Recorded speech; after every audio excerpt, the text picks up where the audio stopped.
Aline muri Zaboro, nawe uri umwe mu rubyiruko rwagizweho ingaruka na jenoside yakorewe Abatutsi, ndagira ngo mu ncamake nawe utubwireho gato ku buzima bwawe. Harakabaho leta y'ubumwe idaheza kandi yimakaza umuco w'Abanyarwanda.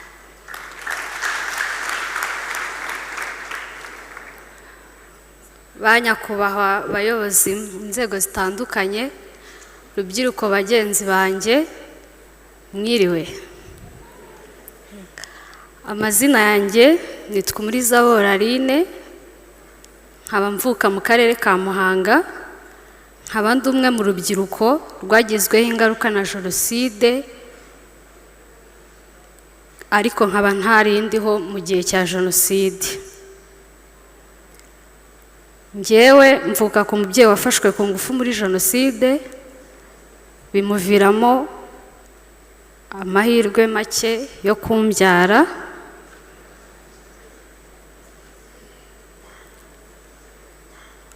Ariko ibyo biza kungiraho ibikomere bitandukanye bitewe n'ayo mateka. Nk'abandi bana bose natangiye kumenya ubwenge, nsanga mbana na mama wanjye gusa. Nza kumenya yuko buri mwana agira papa we ndetse na mama we.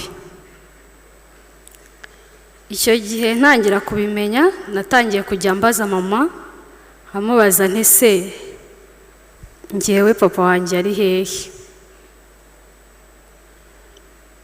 Mu by'ukuri ntabwo byari bimworoheye, ndetse nta nubwo yabashaga gufunguka ngo agire ikintu ambwira, kuko nari umwana rero yarambeshyaga.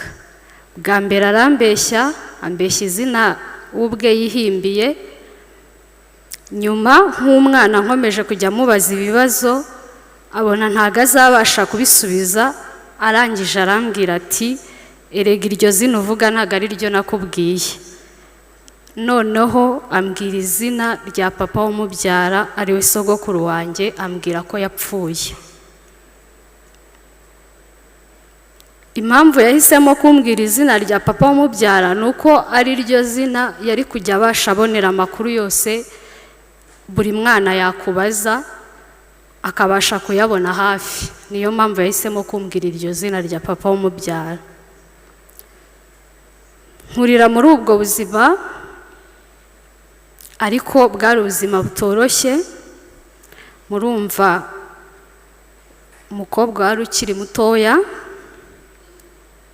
afite inzozi ze, cyane ko mama wanjye yari afite inzozi zo kuzaba umubikira, agafatwa ku ngufu, bitabaye ibyo akabyara n'umwana adafitiye ubushobozi bwo kurera. Ntabwo bwari ubuzima bworoshye,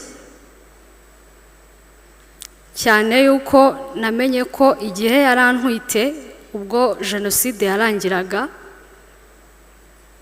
yasanze umwe mu bari abavandimwe be, arangije aramubwira ati kuramo iyo nda y'interahamwe ukomeze ubuzima ujye ku ishuri. We iyo tuganiriye arambwira ati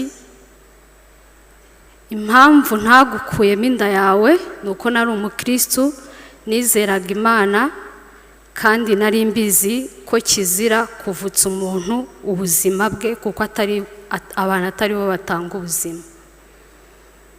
Kuva icyo gihe famiye abari barabarokotse yabaye nk'ugiye ku ruhande, ntabwo bari bakiri kumvikana bitewe n'ayo mateka. Mama wanjye kubera ibikomere yakurijemo uburwayi bw'ibifu bidakira, ku buryo mu myaka yanjye 15 mama wanjye bari bamaze kumubaga inshuro 3. Yarambwiraga ati nubwo nakubyaye, nubwo tubana, kugeza ubu ntabwo nzi icyo nzagukoresha.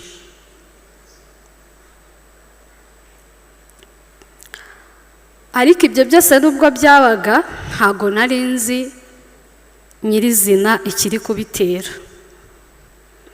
Igihe cyaje kugera ndetse no mu magambo menshi yakoreshaga yarambwiraga ati nta muntu n'umwe ugukunda, ubimenye nta muntu n'umwe ugukunda, nindamuka nanapfuye uzamenye yuko nta muntu n'umwe ugukunda, ugomba kwibana.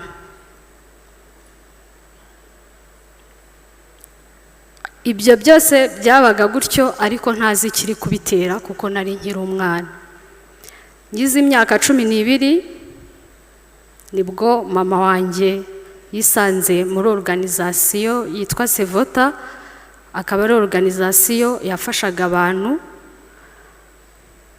gukira ibikomere ndetse no kwiga kubana nabyo bitabakomeretsa, ariko cyane ababyeyi bafashwe ku ngufu muri jenoside. Mu by'ukuri yagiye muri Sevota bakabaha inyigisho, ariko gukira ibikomere ni urugendo rurerure.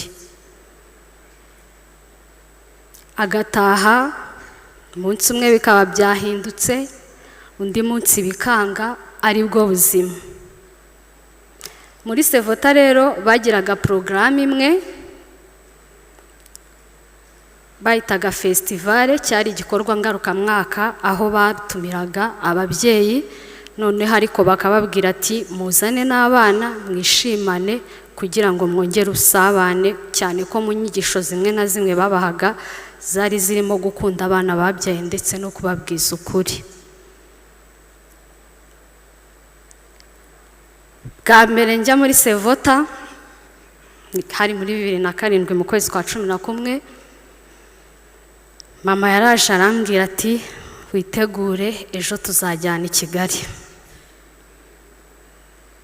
Uyu mugenzi wanjye yavuze ngo kugera i Kigali muraseka, ariko hari abantu gutera intambwe yabo ya mbere bajya i Kigali bumvaga ari ibintu bitangaje.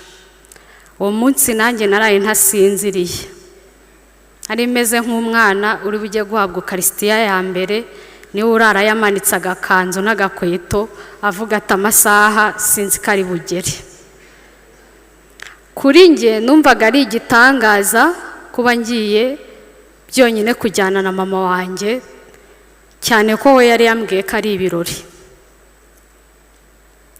Twagezeyo nkasanga abandi bana ndetse n'abandi babyeyi, ariko nari maze kumenya gusoma ndetse maze no kumenya gutega amatwi. Mageze yaba speech zavugirwaga aho hantu, yaba pull up ndetse na banderole n'ibirango byose byari bihari, byose byavugaga ku bana bavutse kuri Viole.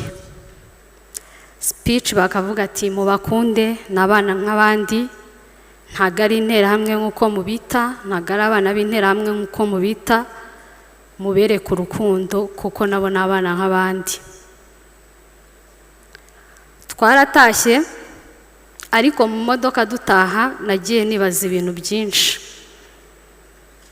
Urumva ngiye nakuriye mu mudugudu kuko mama wanjye baje kumwubakira mu mudugudu w'abana basigaye ari imfubyi za jenoside.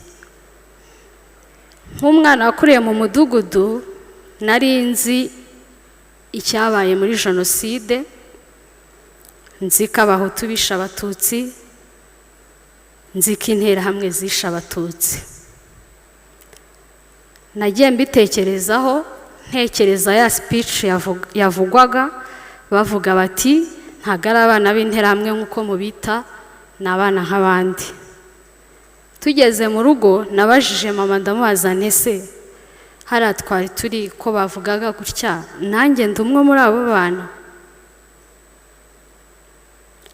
Icyo gihe yarambwiye ngo yego, ariko arambwira ngo singire ikindi kintu mubaza. Hari inkuru wumva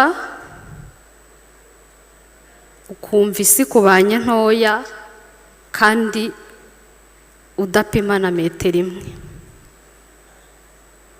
Nkumva iyo nkuru numvishe nteye ipfunwe, numva nkojejwe nayo isoni,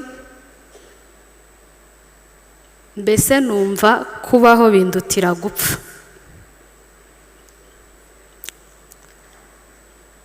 hahandi ugeraho ukavuga ati iyaba nari mpfuye. Niho noneho natangiye gukurana, ntangira kumva ya magambo yose mama yambwiraga ati nta muntu n'umwe ugukunda.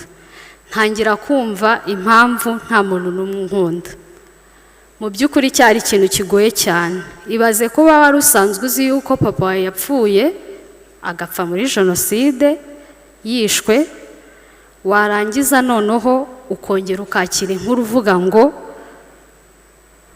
wavutse mama wawe bamufashe ku ngufu, kandi abafashe mama wawe ku ngufu nibo biciye, nibo bishe umuryango wa mama wawe, nibo bahekuye igihugu. Icyo gihe ikintu nakoze, nabajije mama ndamubaza nti ese hano dutuye ni bande babizi, ese mu bantu muziranye ni bande babizi? Mama arambwira turumviye ari inkuru yo kuvugwa. Ndamubwira nti bigumuko, nkuko n'ubundi wabihishe bigumuko, ntazagira umuntu n'umwe ubimenya, kuko numvaga binteye ipfunwe,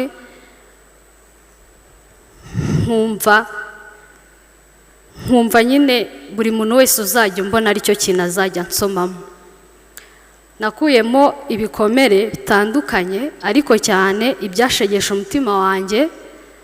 Icya mbere, namenye inkuru yuko ntazigera menya data umbyara, bitewe n'uko muri jenoside umuntu atafatwaga ku ngufu n'umugabo umwe.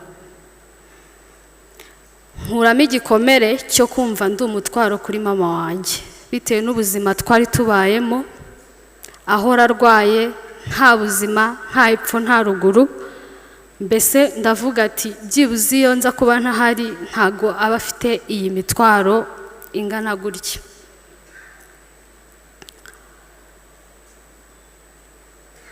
Ikindi gikomere nakuyemo, njye nakuze nta nshuti ngira, nta muntu n'umwe nakwegera, bitewe n'uko numvaga ko buri muntu wese nanyegera ari bumenye amateka yanjye, kandi nkumva nteye ipfunwe. Mbaho muri ubwo buzima, mbana n'ibyo bikomere, nta muntu n'umwe ufite wo kubwira, nta muntu n'umwe uri buguteteshe,